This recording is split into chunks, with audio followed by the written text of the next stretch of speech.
What's up, Chiefs Kingdom? Welcome back to another episode of Outside the Trenches. It has been a little while since we've recorded, and as you can quickly see for those watching on YouTube, we are joined by a special guest that is not Nick Leckey. Nick Leckey is actually in San Diego being a beach bum right now. So we are joined instead by a longtime friend of mine and Eric Galko, the new man in charge of the East-West Shrine Bowl, which had some pretty big news today that I know Eric is excited to talk about. But before that, I'm excited to talk about Jack Stack Barbecue, because anybody who's listened to any of these podcasts know that I am a brand ambassador for one of the legendary barbecue places in Kansas City, and you don't have to live in Kansas City to enjoy it.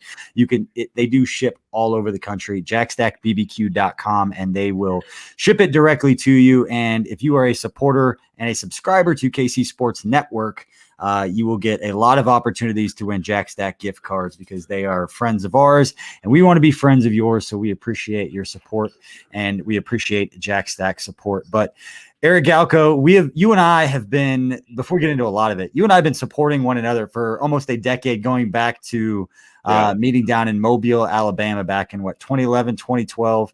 And now here, 10 years later, here we are on a podcast talking about an event that you are now in charge of, moving from St. Petersburg, Florida, in the East-West Shrine Bowl. And it was announced today via Adam Schefter that is now in Las Vegas. I've got to ask, just before we get into the event, just what is the last week, what has the last 48 hours been like for you? It's really been the last, 2 months. So I got announced in just before the NFL draft. So the buzz of the NFL draft, I'm not a big deal. I don't act that either, but we announced that I was going to be in charge of the Shrine Bowl, kind of some new ideas coming. And really for the last 2 months, it's been building towards moving the event and really kind of injecting some new life into the event. This will be the 97th year of the Shrine Bowl. For the first 75 years, the event was the pillar of the NFL and college offseason. For the last 15, 20 years, it has not been, and that's my job to kind of bring that back. So to have these last 2 months to quietly been going off to Vegas, poor me, to do some research, to prepare for this game being moved to Las Vegas, it's been a lot, but it's been rewarding. And obviously having a partner like the NFL to endorse us, to support us, to work with us, to make the Shrine Bowl and the Shriners Hospital for Children, which the game's all about, be successful is really helpful as well. So I'm excited that this event, it's been announced.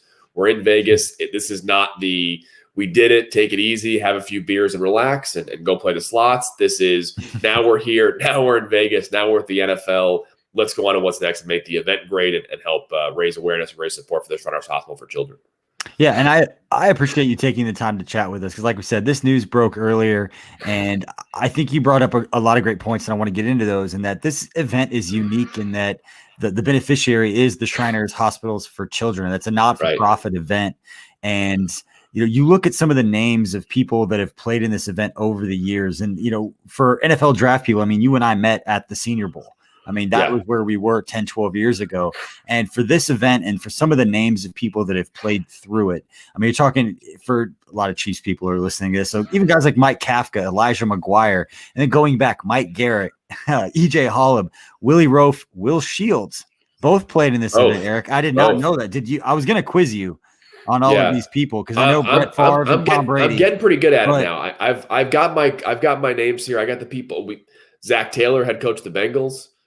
Jeff Schwartz, major personality now. So we've got players that played the NFL and now are elsewhere, as well as guys like Tom Brady, Brett Favre, Roger Staubach. So you can quiz me now. You give me a couple more weeks and all of the whole last 75 years down pat. We talk about quarterback Jimmy G played in this game, but the one name when I was going through it because and it's not a Pro Bowl AJ name. Jenkins. No. There's one quarterback that you and I have talked, we both liked for a very, very long time. He's stuck around as a backup quarterback or a third stringer in the NFL for a very long time. And I saw his name on there, and I had no idea he played in this game. Played at University of San Diego. Josh Johnson. Yeah. XFL quarterback. Taylor Heineke, XFL quarterback. So my roots before the Shrine Bowl, I worked with the XFL. So, no, Josh Johnson, Taylor Heineke, two guys that are in the league right now. Were in the XFL for a while as well. So it's the last 15 years, there's been, and they did a great job before me getting here. I want to give the people of the Shrine Bowl a lot of credit before I get here because they have not been an event of which I think they can get to, which will hopefully be in Vegas and with me around here. But did a great job kind of uncovering a lot of great talent the NFL is very thankful for. That's a big reason why. Hey, two of our alumni, also Troy Vincent, right? Kevin Booth, who work at the league office now. So people in the league know the success and the opportunities and the potential of a game like this for sure. And we saw the support that Troy Vincent put out on social media. He had the graphic that came out. He had the quote inside your press release. It's nice that you guys have that support. And I do want to get to that connection that you guys have, as this is, now part of Pro Bowl week, and that it's not just that the Shrine Bowl is going to Las Vegas. It's that you've got Las Vegas as its own thing. You've got the Shrine Bowl and then the Pro Bowl players who are going to be there, and you have that overlapping. But Eric, you brought up a point earlier about, you're tasked with trying to make this event and grow this event to be something different and bigger than it's been in the past. In what ways? We've kind of seen, just from the fact that you're moving it to Las Vegas, being kind of a disruption in this kind of space. But besides that, what kinds of things, if you can touch on any of it, do you have planned, or should football fans, especially people that are watching a podcast the first week in July, are the same type of people that want to know who are the top players going to the Shrine Bowl? Let's be honest here. What can people look forward to? Yeah, I mean, no doubt. And you kind of said a little bit too, but I'll be direct. And, it's my job. I'm a competitive guy. My 3-point shot and my step back jumper aren't there anymore. I'm still a high 80s golfer, but I can be competitive in the All-Star game circuit today. And I think the Senior Bowl has done a great job under Steve Hale and certainly under Phil Savage, and Jim Nagy's there now. And it's my job to kind of make the Shrine Bowl, the premier event it was before and will be very soon. I think the NFL relationship, the Vegas stuff helps as well, but it's getting a lot more than that. And what I want to do is, can I curse in this podcast? Can I say kick ass? I want to have a kick ass event for sure. And that event means for players, and we're going to have a lot of resources for players to make them mentally and physically at their top performance. This is their first professional event.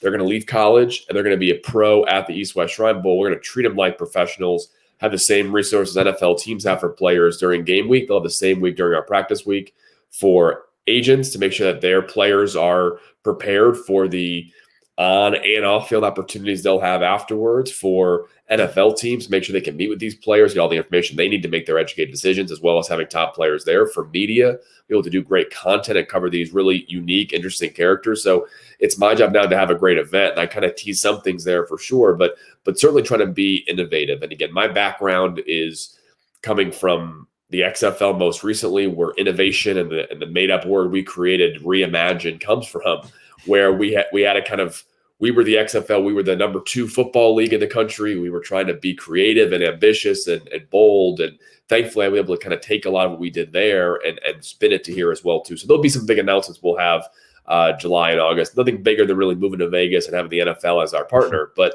certainly big ones that I think football fans, athletes, and NFL teams all alike will be, hey, not only is it in Vegas and I want to go to Vegas because that's awesome, but also it's going to be a really worthwhile event for athletes, for media, and for NFL teams all considered.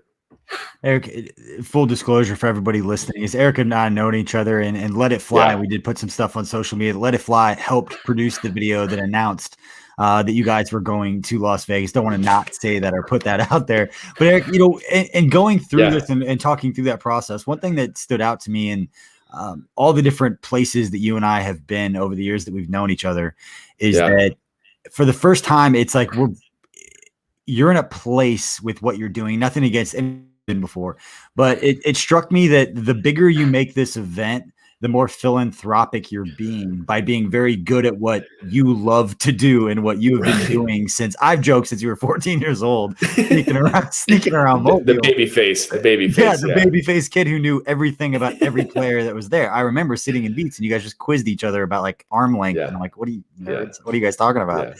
So no, it's for me, great, what does that mean? What have you noticed in the short time that you've been there already about the goals of when you attain those? It's bigger than just making a cool football event. Yeah, it's freeing is the way I say about it, right? Where I'm working with the Shrine Bowl for a multi-year agreement. So I'm already locked in. So all my motivation to be successful is partially to be competitive and partially because if I do a good job, I am able to raise awareness, but also raise money for the Shrine of Southfield Children. And to be more direct, every 5-figure sponsor I bring in or donation that comes in, we're paying for a child's hospital visit or their hospital bills or helping develop new research. It really is a freeing thing that I really haven't had in my professional career. And I think a lot of people haven't had the privilege of having, where I'm able to work really hard. And if I'm good, I'm not going to get a bonus. I'm going to get the chance to say, yeah, I'm making a difference there, tangibly looking at it,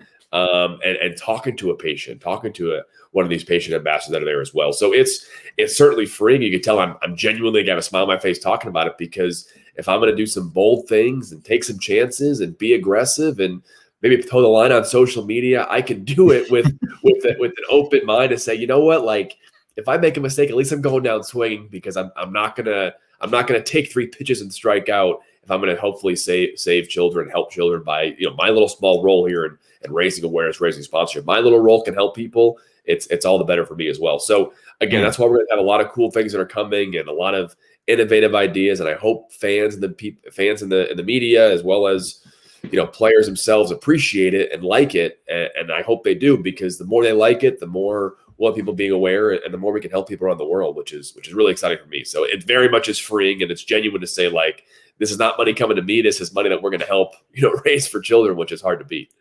Yeah, it's a wonder we get along with all of those motivations and all the things. It's almost like you've got a lot of good stories to tell, Eric. Absolutely. No, yeah, it's easy. I mean, I can work my ass off all day, because I'm like, I can sleep well and I know what I'm doing. If I have to, schmooze somebody at a strip club, then I can do that and be okay with it, because I know I'm helping a much better cause than myself.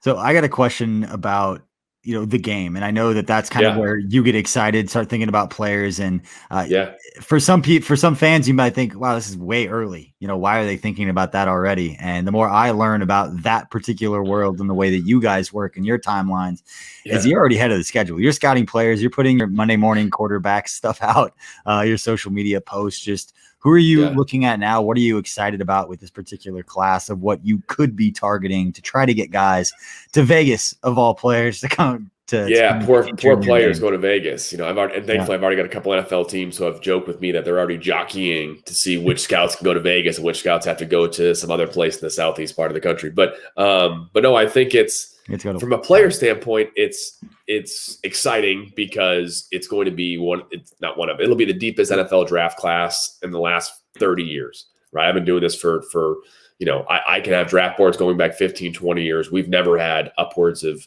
depending on the scheme, 350, 400 players with draftable grades. I mean, that's how many guys this year, depending on your scheme for a team, could be that many. So for me, it's scouting players. It's much less about finding good players. It's more about prioritizing and understanding them. And thankfully, like you mentioned, we're ahead of the game. Before working with the Shrine Bowl, I had been consulting in the football space, so we were kind of already ready to go for the 2021 NFL draft. But it's going to be a very challenging mission, and one that's not going to be something that I take lightly, because it really matters who we invite, right? Players at the Shrine Bowl are more likely to get drafted. I take the responsibility seriously, and the fact that we'll have the benefit of having so many good players, it puts some more pressure on us. So we're looking deeper at backgrounds. We're talking to schools and players themselves about kind of what's your mental makeup, more than we would have other years and will in future years, because there's so much damn good talent this year. So we are pretty much done evaluating for the 2022 NFL draft until the season. And really September, October, we'll learn some things, but we're really in good shape. And I will tell, NFL draft fans, especially teams that have multiple day 2 and day 3 picks, you're okay. It's going to be a really good year this year. There'll be guys that are 5th round picks that in every other year besides this year would be 3rd round picks. And that's never happened before in NFL history, that every position is going to be like that. Well, I know the guys at KC Sports Network, the KC Lab guys, Craig Kent and Matt, and those guys always do their draft stuff. And I'm sure that we'll be out there in Las Vegas covering all of that. But add a few pages to their draft guide, because there's going to be a lot of good players this year. So add a few pages. Sounds good. Eric, I do have a couple more questions for you. And I don't want you to give away the selling points, but when you're talking to players nowadays and you're recruiting to this events, and I know you had done some scouting and some consulting work for some different collegiate events going into the draft a few years prior. What's unique about selling kids about your particular event in today's particular market with NIL and NFT? There's just so many things going on. Yeah. What are the things that you have to talk to, and what are the conversations you're having with agents and teams about making your event valuable for them to be able to showcase themselves? That's a great way to phrase the question, because a lot of my experience is working with agents, and I know agents really well. That's probably one of my strengths in the industry, is not only knowing agents personally, but knowing kind of where their business is and how they're doing things. And for me, it's as simple as talking to college athletes as if they're professional athletes, because they are. right? They are. And with NIL, they feel the profit off it. But talking to top players or even mid-tier players and being transparent, hey, don't worry about what people did before you. How is this event going to help you? And the easy part for me is that, hey, maybe at the end of the day, you look back in 3 months from now, look forward to 3 months from now, maybe the Shrine Bowl is not the best fit for you. That's okay with me. At least if you're a professional now, if you're a sophomore, even a freshman in college now at a major school, you're basically a professional. You're going to pay NIL, you're going to be, making money. I treat them with the same opportunity I would an NFL player to say, hey, this is what we're offering and make your decision. If we can do more, great. If we can't, this is what we can do. And I think it's a great opportunity for you, but you can kind of address that further. And I think that leads to some stuff, like you mentioned, I really can't talk about too much, but it just allows me to have a more transparent conversation because as an all-star game, I have a chance to be a decision maker in who attends the game, but I'm not going to pay that player's salary, right? After February 3rd, I'm not going to deal with them in terms of their long-term money they're going to make in the future. We'll still have an interaction. We'll have a great alumni base like we do now. Guys like Tom Brady, Mike Vrabel, Zach Taylor, all these guys are going to, Jeff Schwartz has been an awesome ambassador for the game, Nate Burleson. So they're still part of the Shrine Bowl family, but I have a chance to kind of be a decision maker for a very important piece in this, window of the NFL draft, but not forever. And I think I can be very transparent with players to say, hey, you know what? I talked to a player the other day, a couple weeks ago, that said, hey, just telling you that we'll invite you at this position, but NFL teams want you here. Are you okay with that? And I'm able to be transparent and direct. I think players appreciate that, especially in today's NIL world, but also because these players are freaking smart. They're way smarter than you and I were back when we were in college. They're more put together. I don't want to speak for you, but I could guess, BJ. I'm an idiot. Yeah, exactly. I go back and find some of my old notes and some old content I've done. And I'm exactly. Like, so these athletes are way smarter than we were, and I think treating them like that is really important for me too. And I want to have an event that they're going to view as, again, the line I got from an NFL GM, which has stuck with me, is this is their first professional event, and the Shrine Bowl is going to be a damn good first professional event for all these athletes. And before I let you go, I've got to ask you about the NFL connection and just the support of being a part of that Pro Bowl week. And without knowing all the details and the itineraries of all that coming out, those kids and getting those opportunities, guys like Laurent Duvernay-Tardif, for Chiefs fans who are listening, who played in this event. And this was a huge event for him. When you talk to some of those area scouts that watched him play and saw him perform there, and then obviously took the chance on him, kind of got that red shirt year, and then has become a guy ever since then. But when you're talking with these NFL people about this event, just how important was their support in being a part of this, and what's it going to mean to those players playing in this event, knowing that some of the best players in the NFL in that Pro Bowl are going to overlap, and there could be some activations there? Yeah, certainly with the Pro Bowl piece, it's exciting because there'll be overlap, and I think these athletes getting a chance, like I mentioned, will have a very professional, focused week, and then towards the end of the week, they'll get to see a quarterback may play catch with Julio Jones, or they may see these guys work out. And even if it's just for a 24 to 40 hour period, you get a chance to see what an NFL player looks like. And these guys are going to leave the Shrine Bowl and then go to training for the NFL Combine and train to be a professional. Even just 24 hours with NFL players makes all the difference. And I think that's what I'm really excited about, is that transition from you finish your college career, then you go to the Shrine Bowl and you show that, hey, what I learned in college, I can translate against the best competition in the world. And then you see your future opponents, and you can have that oh shit moment at the Shrine Bowl and say, you know what, I'm a receiver. I was pretty good in college. I'm not Julio Jones, but I know what it takes to get to Julio Jones level. So that's really important. And then you mentioned the NFL relationship. It's awesome. It's very much we're working together, right?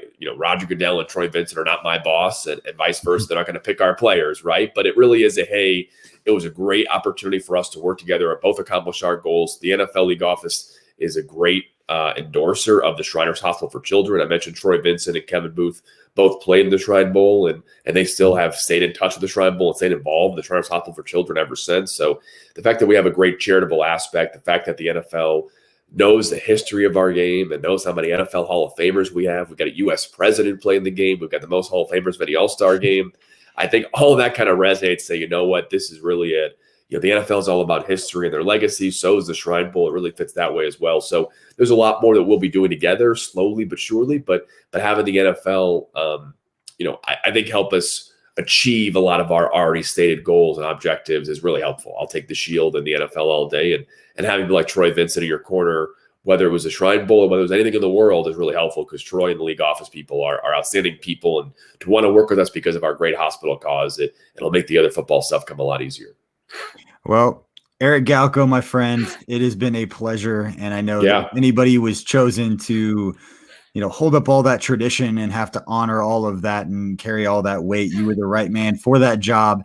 And we are excited to continue to work with you and continue to promote your event and what you have going on. And before I let you go, I got to ask the last question.